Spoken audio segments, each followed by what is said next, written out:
Welcome this evening to the virtual Concord Free Public Library to kick off the Concord Festival of Authors with our annual celebration of the Ruth Ratner Miller Award for Excellence in American History. I'm Ann Urza-Leggett and I serve on the Friends of the Library Board. The Friends have been presenting this award since 2001, making tonight our 20th presentation. The award was established and is sponsored by Ruth Ratner Miller's 4 children to honor the life and civic leadership of their mother. Ruth Ratner Miller believed passionately that understanding history was not merely desirable, but a civic and religious duty, and demonstrated this as an original member of the Holocaust Commission and a founding trustee of the Holocaust Museum in Washington, D.C., among other accomplishments. I am particularly pleased that despite global pandemic, we are still able to honor Ruth Ratner Miller's life and work. It seems we have not in my lifetime been so clearly faced with the importance of knowing our history. Here's a quick overview of our evening. Anke Voss, curator of the library's William Monroe Special Collections, will introduce our award winner, Professor Jill Lepore. Professor Lepore will then speak and respond to questions during the Q&A period. You can answer your questions at any time in the Q&A below, and I'll present them to Professor Lepore as time allows at the end. And finally, I'll present the award, and then we will all go home or look up and realize that we are home. May I now present Anke Voss. It is my honor to introduce this year's distinguished recipient of the Ruth Ratner Miller Award for Excellence in American History. Jill Lepore is the David Woods Kemper Professor of American History at Harvard University. In 2012, she was named Harvard College Professor in recognition of distinction in undergraduate teaching. She received her PhD in American Studies from Yale University. Professor Lepore teaches classes in evidence, historical methods, humanistic inquiry, and American history. Much of her scholarship explores absences and asymmetries in the historical record, emphasizing the history and technology of evidence. Her books include The Name of War, which won the Bancroft Prize, New York Burning, which was a finalist for the Pulitzer Prize in History, Book of Ages, a finalist for the National Book Award, The Secret History of Wonder Woman, and the international bestseller, These Truths, A History of the United States, named one of Time magazine's top 10 nonfiction books of the decade. Her latest book, If Then, How the Simulmatics Corporation Invented the Future, traces the genesis of data-driven politics. In If Then, Lepore tells the story of the Simulmatics Corporation, which used emerging computer technology, polling information, and behavioral science to predict the impact of an advertising pitch or political message, providing a new tool for its clients to win elections. Its first major clients were the Democratic National Committee and John F. Kennedy in the 1960 campaign. If Then has been longlisted for the National Book Award and shortlisted for the Financial Times McKinsey Book Award. Professor Lepore is also a staff writer at The New Yorker, where she has been contributing essays about politics, history, law, and literature since 2005. She was recognized as a finalist for the 2019 Pulitzer Prize for Criticism.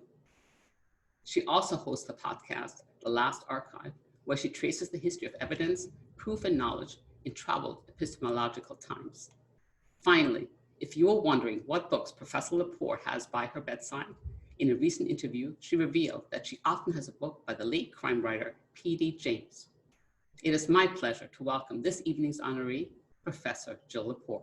Hi, thanks so much. It's lovely to be with you all. It's really an honor to receive the Miller Award as well. And I'm just regretting that we're not in your beautiful building in Concord all together in the warmth of that room and in the illumination of bookshelves and chandeliers. But it's lovely to be with all of you in this way as well. I'm going to give a little slideshow. My experience of Zoom is that it's kind of deadly to just watch someone speak. So I'm going to show a series of slides. And what I'm going to try to do is to put the story of my most recent book, This History of the Simulmatics Corporation, into a larger narrative of American history. So I'm going to go ahead now and share my screen. Okay. So we think a lot lately, I think it's hard divided at this moment in historical time. Something that the African-American artist Glenn Ligon depicted really powerfully in this installation called Double America, which is one of a series of works he did with neon lights, kind of communicating the sense that we live in two different countries. He said he took his inspiration from Charles Dickens' Tale of Two Cities. It was the best of times, it was the worst of times. So I'm really interested in this evening in asking us to reflect a little bit on how we got here in order to think about ways that we might find our way out of this moment in time. So one way, what I'm asking us to think about in a country that's so divided, how do we put the pieces of the country back together again? So I'm going to begin with this famous Benjamin Franklin woodcut from 1754. During the Albany Congress, Franklin urged the North American colonies to join into a union to defend the colonies against the French and against native peoples. And we think of this obviously, but you see this all over the Tea Party and Tea Party T-shirts and slogans. So it's a familiar image to many of us. And I think it's quite obviously a political cartoon, but what's maybe missed when you look at it is that it is actually a jigsaw puzzle. Okay, so you might say that would be a very easy puzzle to put together. What it is a dissected snake, and it's also a map.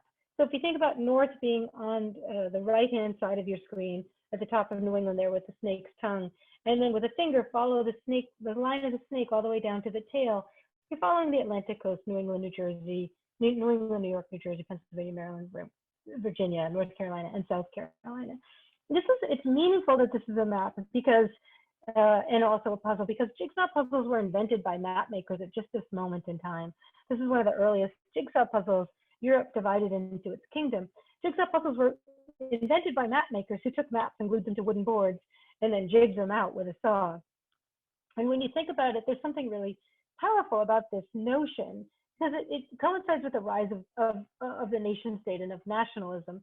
This idea that the surface of the globe is almost as if naturally divided into nation states whose boundaries can be drawn in our fixed things, when of course these are legal fictions.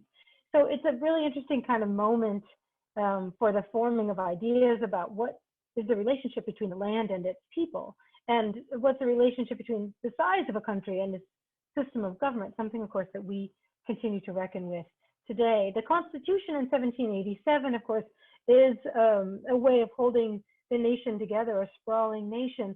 And one of the big arguments that was made against the Constitution in 1787 by opponents of the Constitution was that it would be impossible to have a national government for a republic that was so large. And this is at a time we're thinking only of the 13 colonies. And in fact, it went against prevailing political philosophy to have a large republic. The idea that was prevalent at the time was that if you were going to have people govern themselves, people had to be pretty similar to one another. And in order to be similar to one another and to really understand one another, they needed to be in a small geographical area. That all the self-governing peoples in the history of the world had been peoples living in fairly close proximity to one another. So it came to James Madison to argue that you could have a sprawling republic, that in fact that theory of the relationship between systems of government and the size of territory was wrong. That's Madison's claim, and it's on the back of that argument that the Constitution is ratified. There was from the very beginning a sense that America was two countries. Here's a painting from 1792 that you could as easily call Double America as anything else. So if you look at this kind of really beautiful allegorical representation of the United States, and you look to the left in a white gown, that's Liberty, that's America, what becomes the Statue of Liberty, Lady Liberty. And around her, all in the kind of left diagonal, if you were to draw a diagonal from the top left of this image down to the top right, are the trappings of liberty, the fruits of liberty, the arts, the sciences, the greatness of knowledge. There's a little mini library here. There's a globe, there's a palette and paintbrushes. And everything to the right of her allegorically represents slavery and the atrocities and deprivations of human slavery. And the figure who opposes liberty here is an iconographical representation of slavery, is the Black woman on the right with the kerchief in her hair, who we see again and again in American art. But this is just to suggest, even just years after the nation is formed, there's a sense that the country is really two countries. And this is, of course, an indictment of the hypocrisy about the relationship between these two countries.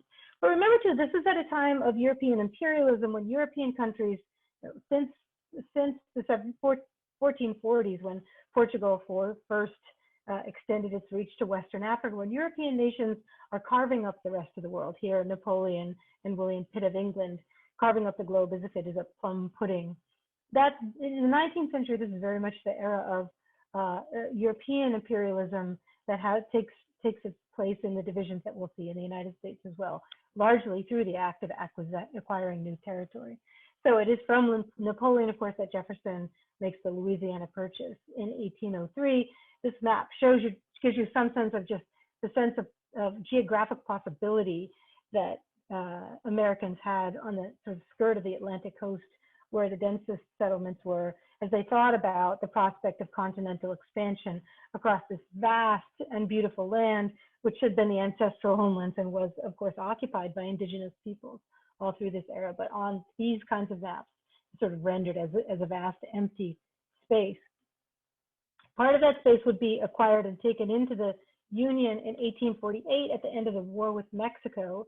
Here's a painting from 1848 at the year the treaty is signed, the Treaty of Guadalupe Hidalgo, in which we could look at this previous map, which the top half of Mexico in 1848 becomes the bottom third of the United States. And here we have citizens, American citizens, learning this news and reading of it on, this is in a way another kind of map of the United States that depicts its divisions. So it's an allegory, right? If you look above the portico, the porch, it says the American Hotel. This is the United States here. And the guys on the porch who are having the newspaper read to them by the guy in the middle, they're all white men, but they actually represent in this image a tremendous range of Americans. This is American diversity in the 1840s, right? So all of these guys are white men, but viewers at the time would have been able to see they're rich, they're poor, they're city folk, they're country folk. There's an immigrant, there's a sort of obviously looking immigrant. There might be people who pay taxes and don't pay taxes, people who are literate, people who are illiterate. This is a celebration of Jacksonian era democracy. It's the first time anywhere in the history of the world that such a wide portion of the electorate can vote. Although from our vantage, of course, it is quite a narrow portion. And you get some indication of that here. If you look to the right of the porch, leaning out of the little casement window is a white woman. 1848 is the year women in America first demanded the right to vote. She wants to be on that porch. She wants to be part of that, the citizenry, the act, the people who read the news and cast votes. But the most powerful critique of the United States and its union here in this painting are the two figures just to the front of the porch. The black man who's sitting on the porch and his child dressed in rags, indicating to us that these people are held as slaves. They are avidly interested in the war news from Mexico. It'll affect them, of course, much more than anybody else in this picture, because that acquisition will mean the extension of slavery into all these new territories. But they are the Americans here. They are in red, white, and blue. Though that seated man and his child are essentially an American flag. So kind of just think of that as a flag, and the picture has a wholly different meaning.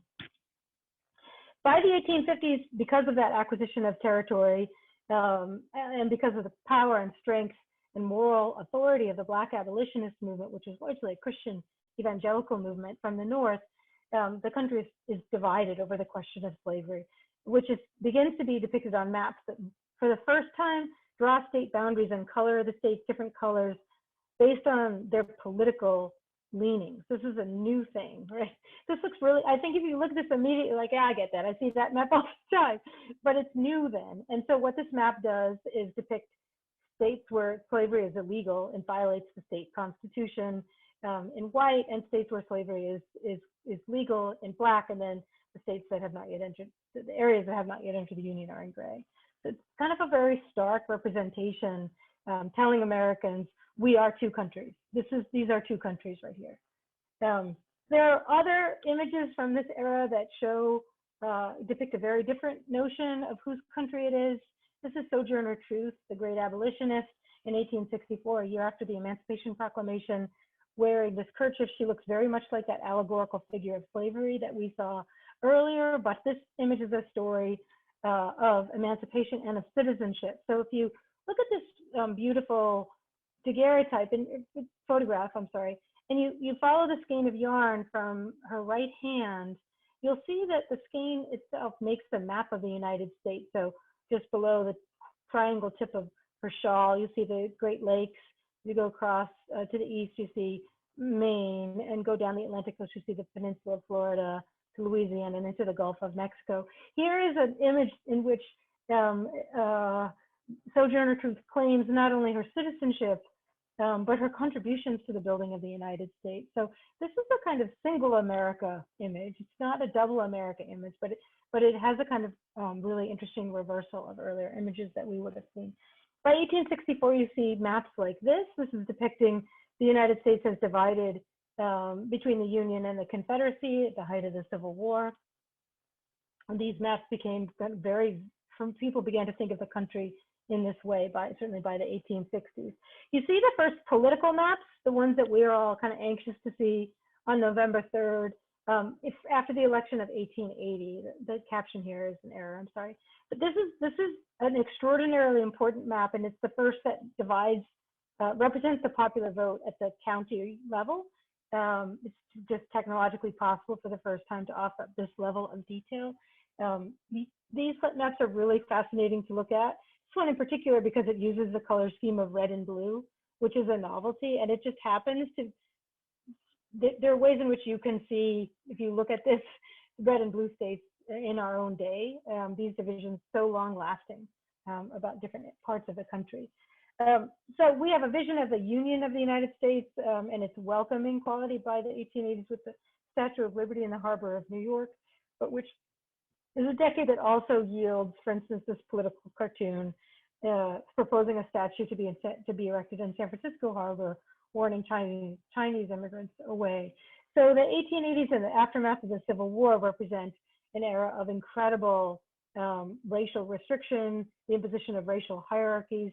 The 1880s are the decade where Jim Crow laws are passed that reverse so much of the 14th and 15th Amendment and the Civil Rights Act that came out of the Second World War. It's an era of violent military expansion by the US government, massacres of indigenous peoples in the plains in particular, and then this kind of weird pop culture representation of the nation, again, as a jigsaw puzzle, now a popular toy for children. They're called dissected maps.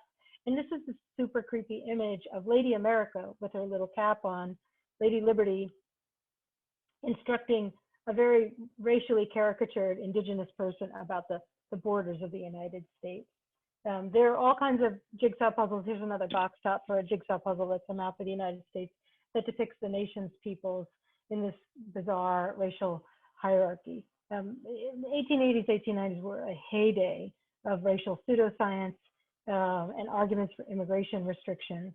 They were also, by the 1890s, the United States is engaged in wars of empire building, which very much critiqued by people who are labeled themselves anti-imperialists. Here's Uncle Sam sort of sniffing at Cuba, imagining taking on this new territory. Here's the United States, the American eagle overreaching across the Pacific to acquire the Philippines. Images that came out of the Civil War are resurrected by suffragists. By the 19 teens, of course, women gained the right to vote nationally in 2020 with the ratification of the 19th Amendment.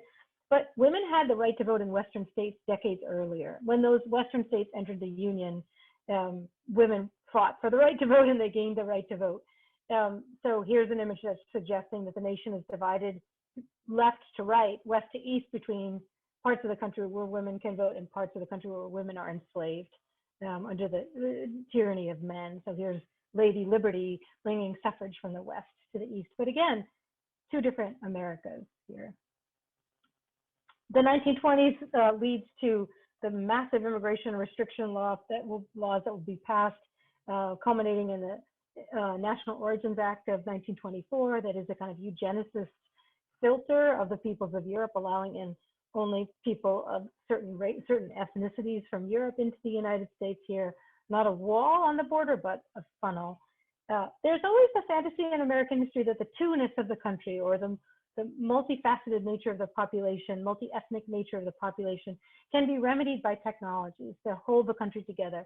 So I'm really fascinated by these maps of different, this is radio map of the United States from the 1920s and the beginning of the age of radio. By the beginning of the Second World War, especially confronting Nazi Germany and the use of racist science by the Third Reich, Americans begin to engage in campaigns to celebrate the nation as a nation of immigrants, in spite of the tremendous immigration restriction that is still in place, in spite of the forced deportation in the 1930s of Mexican Americans. There's this new kind of celebration that's part of how Americans come to understand them. This is what makes America America, that we actually are all different. This is really kind of a 1930s idea. By the 1940s, there's this idea, very different idea of America as a superhero and even a superpower. Captain America and Wonder Woman come out of this era. They're iconographic representations of the United States. It'll be FDR who will bring the United States to superpower status in some way, or begin that path through its role in the Second World War, both in terms of the military campaigns that the Allies wage and the provisioning that American manufacturers do of Allied arsenals. Here, FDR in his office looking at a globe, kind of you can picture him imagining the future role that the United States would play and what would come to be called a liberal world order. The way that I want to intervene in this story with the book that I've written about the Simulmatics Corporation is to think about the influence of mainframe computers that arrive, that are products of the Allied war effort in the 1940s and become commercial products beginning in the 1950s. There are these giant devices that can sort and categorize information. And one of the things that early computers can do is run simulations. So during the Cold War, the military uses mainframe computers to simulate the trajectory of missiles, say. It's very important to arms race to be able to do this kind of simulation of objects through space. The Simulmatics Corporation, which was formed in 1959, devises what it calls a people machine to simulate an election. It's one of the very first, if not the first, wide-scale project to attempt to predict human behavior by use of a computer. That is actually in the IPO of the company. The company goes public in 1961, selling it a service, identifying its mission as predicting human behavior and selling those predictions to corporations and to businesses and to nonprofits. So the Simulmatics Corporation is formed in 1959. It advises John F. Kennedy in his election in 1960. It claims credit for his victory and goes on to conduct simulations in all manner of human affairs. They do projects for the New York Times. They do projects, they open up an office in Saigon and do a massive project for the Department of Defense. Simulmatics does work on race right prediction for the Kerner Commission in 1968 and then goes bankrupt in 1970. But I want to kind of suggest that this is a really important turning point in the history of whether Americans are a unified nation or a set of multiple sorts of people.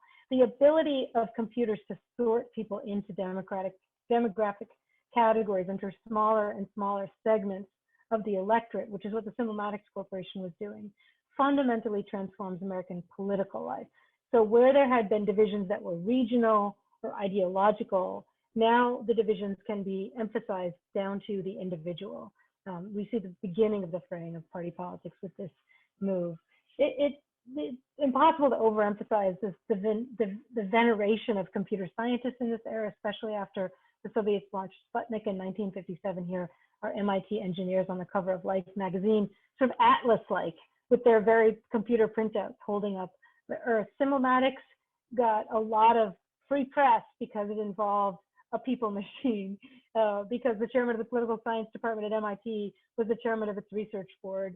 These were scientists. They were venerated and worshipped in American culture as defending the United States from the Soviet Union and as marking a new kind of prevalence and power and superpower quality to American ingenuity. There's a little bit of that in the celebration of the highway system as well. Here's another kind of fantasy that the nation will be held together through technological change. Here's a kind of very groovy map of the highway system. At the same time, though, of course, there's a growing sense that the United States is kind of falling apart. This is a beautiful Jasper Johns map from 1961, which the states all kind of seem to be bleeding into one another. By 1964, Simulmatics has become the subject of a really fantastic New York Times bestselling dystopian novel called The 480. The title is a little bit of a play on 1984. Burdick was a political theorist from the University of California, San Diego, and he had worked with the scientists who formed Simulmatics, and he had been asked to join the company, and he opposed it. He felt that it was pretty much the worst thing that could ever happen in a democracy to be able to segment voters and send them targeted messages. But the title of the novel, The 480, comes from the Simulmatics Corporation had divided the electorate into 480 possible voter types, and then conducted an election simulation for the Kennedy campaign by trying out messages on each different voter type to see what the consequences would be in order to advise Kennedy how to adjust his political message, which of course happens all the time now, but Burdick's point was eventually this will undermine American politics as we know it and could destroy the institutions that support it. So a really interesting critique of the company that actually contributes to its downfall in the end. Because of course, the other thing that's going on in the 1960s is that increasingly different groups of Americans, Native peoples, Chicano Americans, people active in the gay rights movement that would go on to become the LGBTQ movement, the women involved in women's liberation, women who were involved in the pro-life movement by the 1970s. Increasingly, there are groups within the United States who mark out and carve out for themselves a particular identity that they generally refuse to have subsumed within a larger identity, a larger American identity. So there's a real kind of quite explicit embrace of these particular identities in the 1960s. Historians think about what really divides the United States in modern times into two Americas is the Vietnam War. And you can see the iconographically, it's really interesting to watch that here. The flag, which seems to belong to one group, being used by the other group to indict the first group. It's, by the time you get to 1971, you've reached the age of the kind of bumper sticker. There's only two ways to feel about America. You can love it or you can leave it. That dualism that's very much with us still, it really doesn't emerge in sharp relief during the Vietnam War. Again, there continues to be this fantasy that technology can hold us all together. The early ARPANET here depicted what will become the internet in future decades. There are countervailing forces, of course. The modern environmental movement asks us to think about the Earth differently and to not cut up nations into a jigsaw puzzle, cut up land masses and continents onto jigsaw puzzles, but to in fact think about the whole of the planet. There are many different ways of picturing and thinking about a new kind of American Union, especially in 1976, which is the bicentennial of the Declaration of Independence. There's this beautiful quilt by an African-American folk artist from Alabama, long before Jesse Jackson and the Rainbow Coalition, depicting a really powerful vision of what we would call multiculturalism before the term became current. By the 1990s, with the commercialization of the internet, there again emerges this fantasy that has never come true, but that keeps coming back and back and back again, that the United States will finally be unified by technology here, by the internet. There's a critique of that from very early on as well, here by the Korean artist Nam June-paik, who depicts the electronic superhighway as a noisy cacophony. If you've ever been to the Smithsonian and seen this giant wall exhibit, each state is broadcasting information about its state at top volume, and you can't understand any of it. It's just everybody's broadcasting and no one's listening. But thinking about broadcasting, political scientists have spent a lot of time wondering what the role has been of cable news in the modern era in emphasizing or exacerbating divisions within the United States. This is an attempt to plot out viewership of CNN versus that of Fox News in the era between Obama's election and Donald Trump's election, so between 2008 and 2016. We can think, I think all of us have in our minds how diametrically opposed are the positions of the parties. Right now, it has not always been that way. The parties have often, in much of American history, been much closer together. These divisions have not ordinarily been partisan divisions.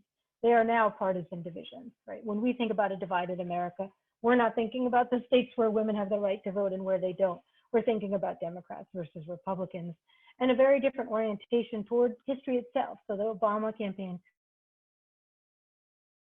that responded to his victory ran on tradition. The Trump campaign, of course, also ran on a call to go back in time rather than forward in time. The place of futurism on the progressive left is a really curious thing as well. So we're left coming kind of down to our own day with a picture of the United States that we carry around in our head that is the consequence of a long history of iconography, the long history of jigsaw puzzles, the long history of political struggles, and the long history of depicting maps by coloring in the states to describe their political affiliations. Not that this isn't a meaningful map, and we're counting the vote, we're tallying the electoral college, but that this is how we see the country and imagine our fellow Americans. I actually think among the many problems of the United States today, we can even see it in fine detail. I'm really fascinated by how commonplace it has become during the pandemic to chart different pandemic responses on maps that basically tend to reproduce the red state, blue state divides.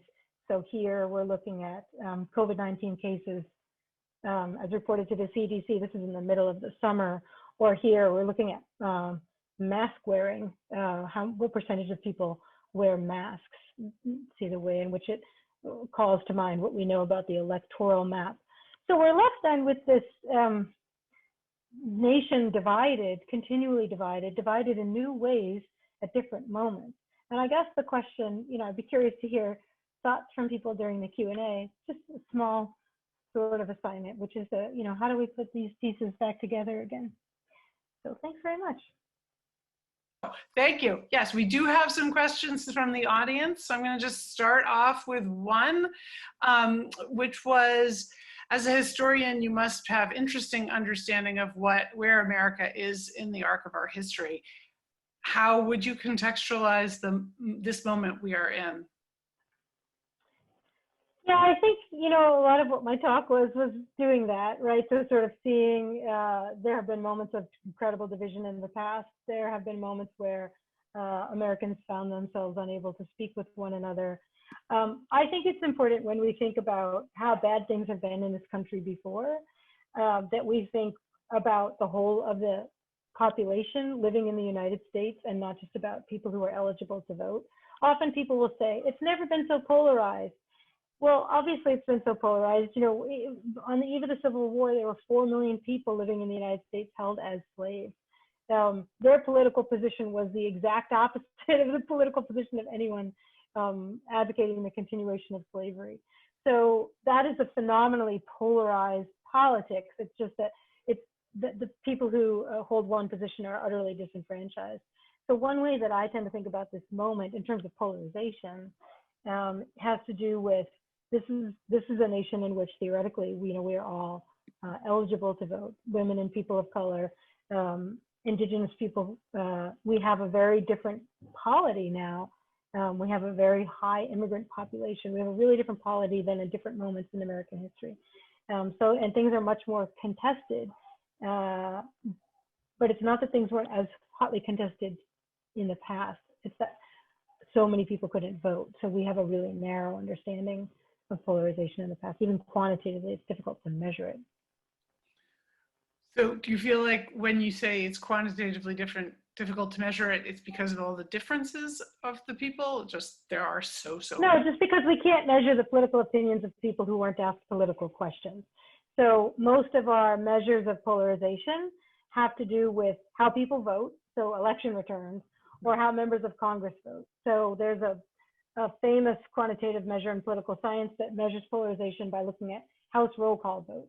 So it assigns to every member of Congress a number on a political spectrum from liberal to conservative. And then every time there's a vote, there's a massive corpus of this stuff going back to 1790, where you can see, are people voting along party lines or not? So you can track polarization that way. Okay, so that's fine, but we're looking at a very narrow segment of the electorate. We're looking at members of Congress, but they're not even representing people the views of people that live in their districts, because most of those people can't vote. So it's not that useful of a metric in some ways if you want to think about the political opinions of everyone. Or think about, say, George Gallup, who began his polling in 1935 when he established the American Institute of Public Opinion. Gallup did not poll Black voters for two reasons. One, Black voters in the southern states couldn't vote because of the vigilantism and violence of Jim Crow and voter suppression laws. And Black voters in the North had political opinions, but Gallup didn't want to ask them their political opinions because he had a nationally syndicated column, and Southern newspapers would have dropped it if he reported on the political opinions of Blacks. So we know very little for the middle decades of the 20th century about the political opinions of Black voters. That is, in fact, why Simulmatics was founded in 1959, because a bunch of liberal Democrats in New York wanted to convince the Democratic Party to care about Black voters. They wanted to convince the Democratic nominee that the Democrats could only win back the White House by winning over Black voters in the North. And they'd been saying that and saying that and saying that. And the Democrats, of course, were deeply allied with Southern conservatives and would not take a strong stand on civil rights. So the Simulmatic scientists built this people machine effectively to be able to demonstrate the quantitative importance of the Black vote. So they could run a simulation and say, if you would speak to Black voters, this is how you would win. It's an integral part of the story, but it's the very absence of that information that, of course, makes it very difficult to measure polarization in, I think, a ultimately meaningful way. Right. Well, so here's another question, sort of on the same thing, but do you think that the people throughout the United States would have been better off had the southern states seceded? And like there had been essentially two countries, and making those two landmass smaller. I don't know actually if that's everything that this I'm elaborating on this. Yeah, living on the question. Yeah, it's an interesting question. So when you trained to become a historian, you were very strongly discouraged from ever answering a counterfactual question. Okay. That is to say, if this, then what would have happened? Right. This is a counterfactual question. There is no, I can't give there's no empirical way to answer it. Right? I can give no evidence to support my position. One cannot know. I don't think, in my history of the United States, these truths I say, and as many historians have said, the North won the Civil War, but the South won the peace. It's not so much, the problem wasn't keeping the South in the Union. Like, I think the war was rightly fought. The problem was the Union then conceded everything to Southerners during the peace, for complicated reasons having to do with various political compromises, and not least having to do with the assassination of Abraham Lincoln. So where I kind of get tempted by the counterfactual is actually not in 1861 when the South began to secede, or just before when it began to threaten to secede. Somehow something different should have been done. It should have been let go. I don't think that makes any sense, but I do think that there was a moment at the Constitutional Convention at that point when the South threatened to walk out over slavery if they didn't get their way. I think they should have walked out. Yeah. Like I think that they probably should have been allowed to walk out. Right. All right. Well, I'm going to ask a more specific question. As smartphones and the information each smartphone has on the individual users have become so prevalent, if not intertwined with much of life today, and across America and the world, how do you see that influencing messaging, both political or otherwise, and the bad good that it can provide? Seems that the federal legislative body has been late to realize the power of this technology. Yeah, I don't think the federal legislative body understands the power of this technology and its malign effects on not just our political arrangements and political stability itself, but on the civic institutions that are fundamental in a republic, or else our federal legislative body would have acted long since. I think partly the lack of action has to do with the lack of understanding. It also has to do with just the dysfunction of Congress and a lack of political will. I think the internet is a great thing. I think that making knowledge more available and cheaper is amazing and incredible and wonderful, and the ways in which bodies of knowledge that have been long housed in libraries are available is, it is absolutely the case that it is, second only to the printing press in terms of the consequences for human capacity to gain knowledge. Most of that great gain for good is overrun by the consequences, not of the internet, but of social media, which I think is just, there is no good to social media. There's only a downside. There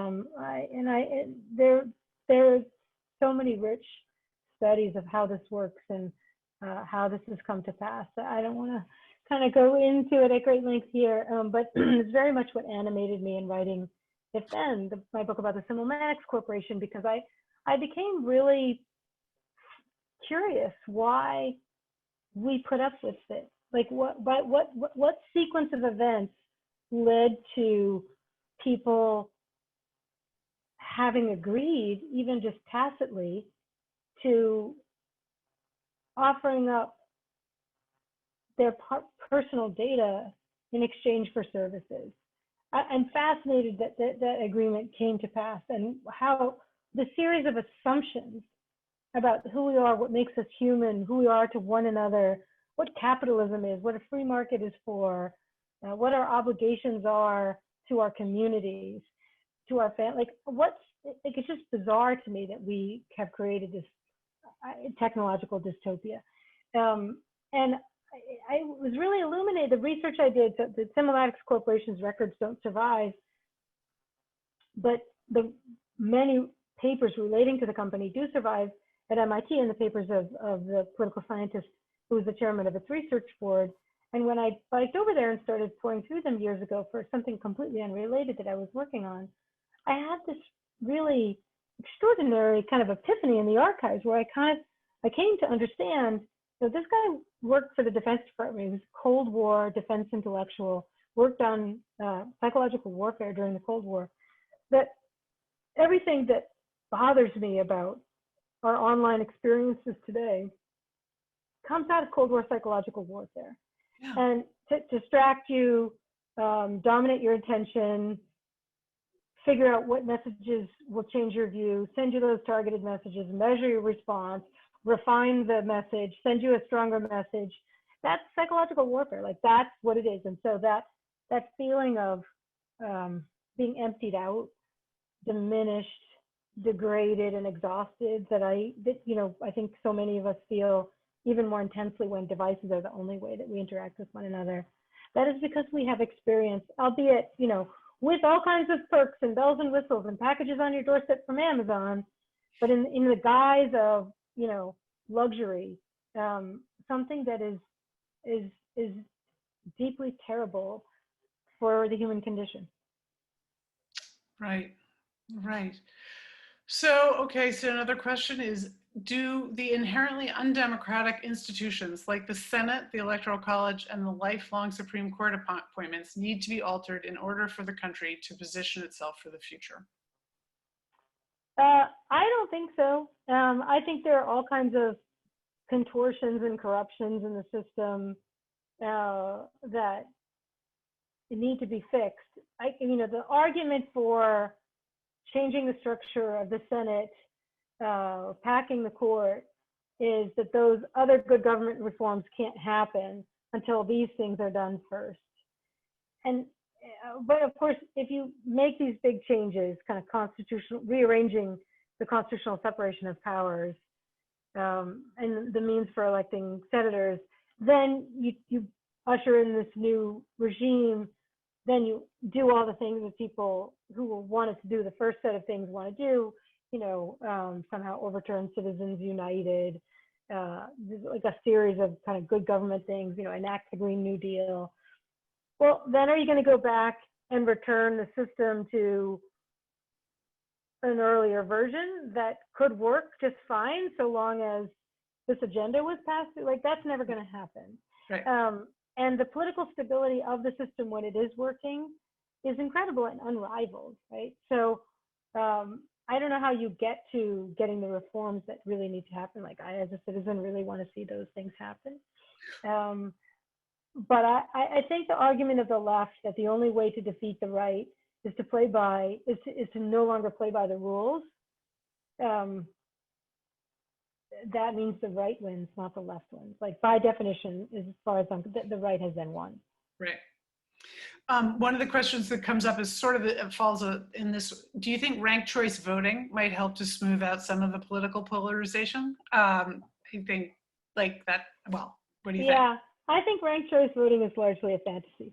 So I teach a class, a Harvard undergraduate class I'm teaching this semester, and I had my students, just as an exercise in little small groups, they had to propose a ballot of a draft, the language of 3 constitutional amendments.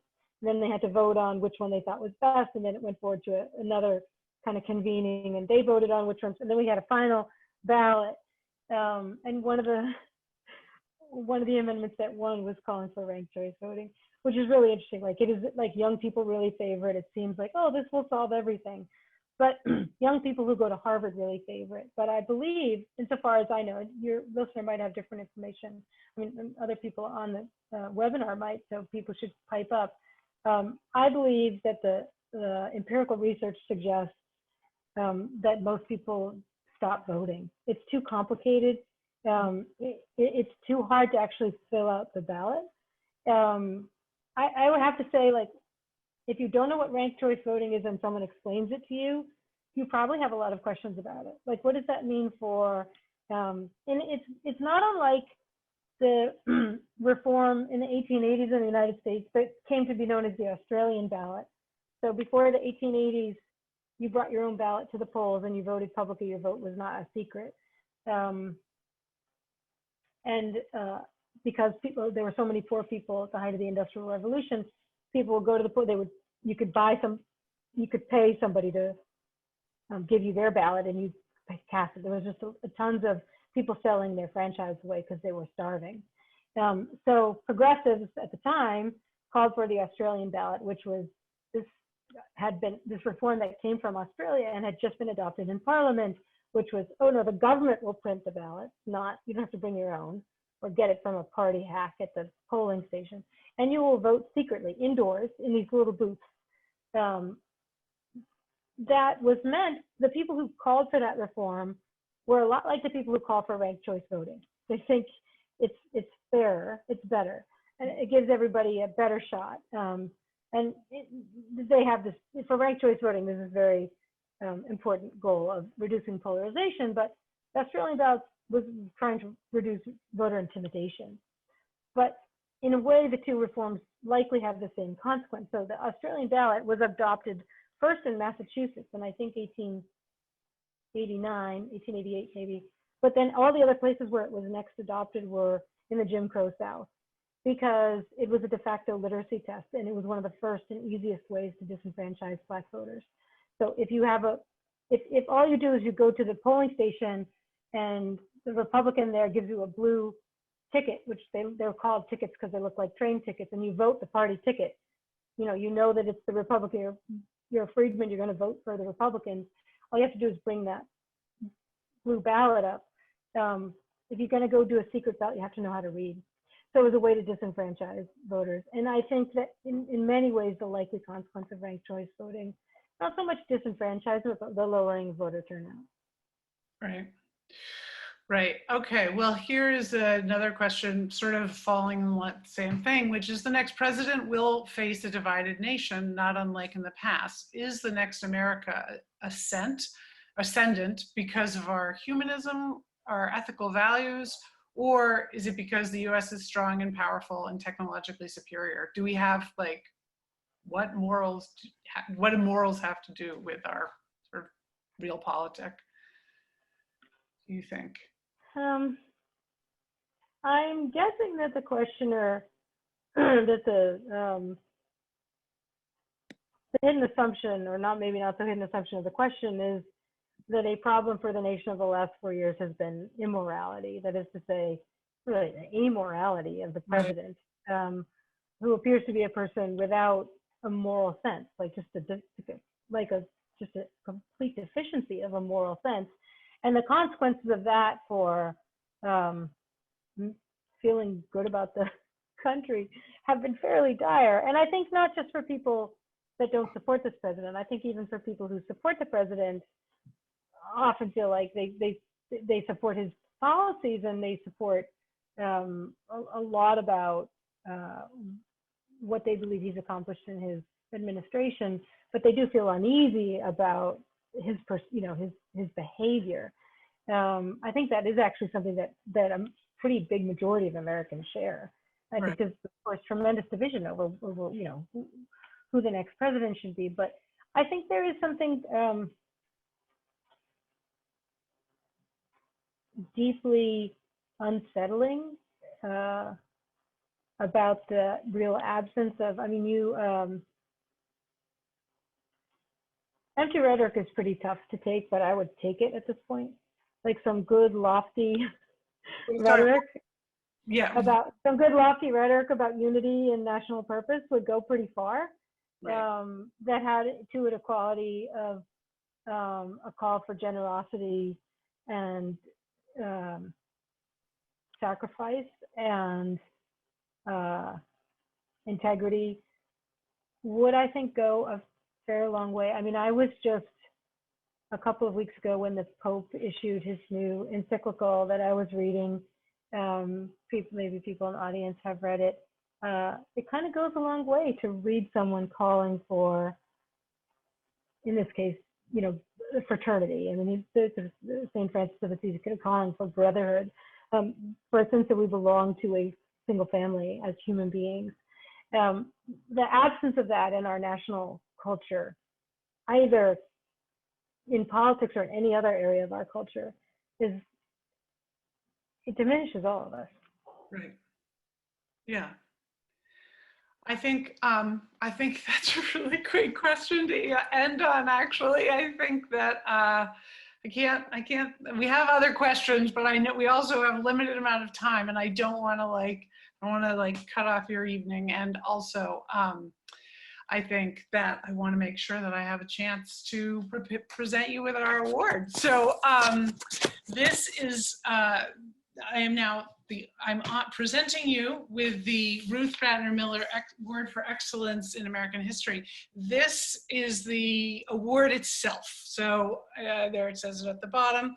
It is a photograph it's a print of Sun Sparkles on Walden from Haywood's Peak, which is from the library's special collections of Herbert Wendell Gleason's photographic negatives of Concord, Mass. It was taken on October 21, 1920, and it shows the pond as it was almost exactly 100 years ago in a few days. Yeah. It's pretty neat, and it looks as if it could have been taken yesterday, although certainly not today. So on behalf of the Friends of the Concord Free Public Library, thank you for being here this evening. And to our audience, also thank you. I am sorry we did not get through everyone's questions and that we can't all stroll into our reference room and chat and eat cake and buy books and have Professor Lepore sign them. But I am so pleased that so many of you have been able to share this experience tonight. If you'd like to buy If Then or any of her other books, please go to the Concord Bookshop, either in person or online. They have copies for tonight's program and for the rest of the Concord Festival of Author events. And speaking of the festival, events are continuing every day for the rest of the month, and you can find details on the Concord Festival of Authors.org website. Next Friday will be our keynote, novelist Jennifer Haig, speaking on why stories still matter. So I hope you'll enjoy our other programs. Thank you again, and all have a wonderful weekend. And thank you again so much to Professor Lepore. Thanks. I just want to say thanks to the Friends of the Library and also to the Miller family for endowing this award, and to everyone who came out this evening. I do so wish we were together in the library, but I will cherish that view from Walden, from the hill up above Walden Pond, and think of the library with great fondness. And please do patronize the Concord Bookshop. It's an incredible, wonderful, adorable, scintillating place, and I will be with you all there in spirit. Thank you so much. All right, goodbye, good night.